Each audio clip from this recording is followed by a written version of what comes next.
Hello बच्चों, let's read the question first. The question says oxygen is not produced during photosynthesis by Nostoc, wheel sulphur bacteria, cypress, तारा.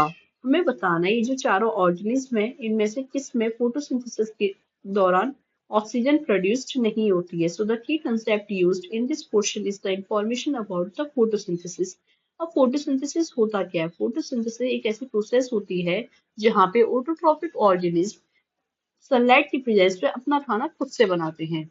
अब अगर हम photosynthesis की बात करें तो वो होती है ऑक्सीजेनिक और नॉन एनऑक्सीजेनिक. अब ऑक्सीजेनिक क्या होती है? जो कि in the presence of oxygen चल रहा है. अब प्रेजेंस ऑफ ऑक्सीजन की हम बात करें कि वो कैसे आता है, तो यहाँ पे जो हमारा हाइड्रोजन डोनर होता है ना, वाटर होता है, और यहाँ से ऑक्सीजन रिलीज होती है, तो ये हो जाती है ऑक्सीजन की प्रेजेंस. अब कैसे होती है रिएक्शन की अगर हम बात करें तो वो आती है 6CO2 प्लस 6H2O. H2O क्या हुआ? हाइड्रोजन डोनर है, जहाँ पे सनलाइट भी प्रेजेंस है, और ये होती किस सेल ऑर्गेनिज्म में? क्लोरोफिल में हो रही है. और ये बनाती क्या है? ग्लूकोज, जो कि हमें एनर्जी प्रोवाइड करता है. जब ये ग्लूकोज बना रही होती है तो उससे रिलेटेड एक और चीज बना रही होती है जो कि होता है ऑक्सीजन. तो यहाँ पे ऑक्सीजन प्रोड्यूस हो रही, तो ये हो रही है हमारी ऑक्सीजेनिक फोटोसिंथेसिस. अब ऐसे ही एक होती है एनऑक्सीजेनिक फोटोसिंथेसिस. एनऑक्सीजेनिक फोटोसिंथेसिस में क्या होता है? जो हमारा हाइड्रोजन टोनर होता है वो वाटर ना होकर के होता है हाइड्रोजन सल्फाइड. हाइड्रोजन सल्फाइड क्या हुआ? H2S. तो यहाँ पे क्या होता है? ऑक्सीजन डजंट प्रोड्यूस्ड, तो ऑक्सीजन प्रोड्यूस नहीं हो पाती है.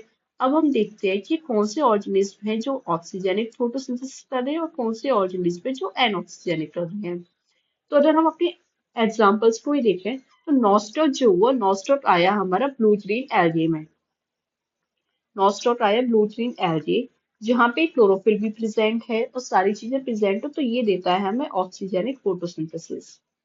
दूसरा आता है green sulphur bacteria. Green sulphur bacteria नाम से ही पता चला है कि कुछ सल्फर से रिलेटेड है, तो हाँ, ये करता है एनऑक्सीजेनिक फोटोसिंथेसिस. एनऑक्सीजेनिक फोटोसिंथेसिस क्या हुई कि जो इसमें हाइड्रोजन डोनर होगा वो हमारा हाइड्रोजन सल्फाइड होगा, ना कि वाटर. और हाइड्रोजन सल्फाइड होगा तो यहाँ पे ऑक्सीजन प्रोड्यूस्ड नहीं होती है. तो ये हो गया. तीसरा हमारा ऑप्शन है साइप्रस.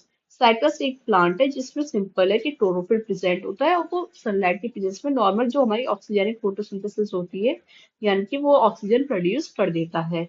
फिर आता है तारा. तारा को लेके भी सिंपल सी बात है कि वो एक प्लांट है और सनलाइट की प्रेजेंस में क्लोरोफिल पिगमेंटेड स्कीम है, इसके अंदर ऑक्सीजनिक फोटोसिंथेसिस हो जाती है, यानी कि ऑक्सीजन प्रोड्यूस्ड हो जाती है. अब हम अपने ऑप्शंस देखते हैं. तो पहला था नॉस्टॉक, तो इसके अंदर हो रही थी. ग्रीन सल्फर बैक्टीरिया में क्या था? ऑक्सीजन प्रोड्यूस्ड नहीं हो रही थी. इसमें हाइड्रोजन डोनर कौन था? हाइड्रोजन सल्फाइड था. साइप्रस में हो रही थी और तारा में हो रही थी. So the correct answer of this question, उसने तो हमसे ये पूछा है कि कहाँ पे नहीं हो रही थी, तो कहाँ पे नहीं हो रही है? ग्रीन सल्फर बैक्टीरिया में नहीं हो रहा है. So the correct option of this question is answer B. I hope you all understood it well. Thank you so much.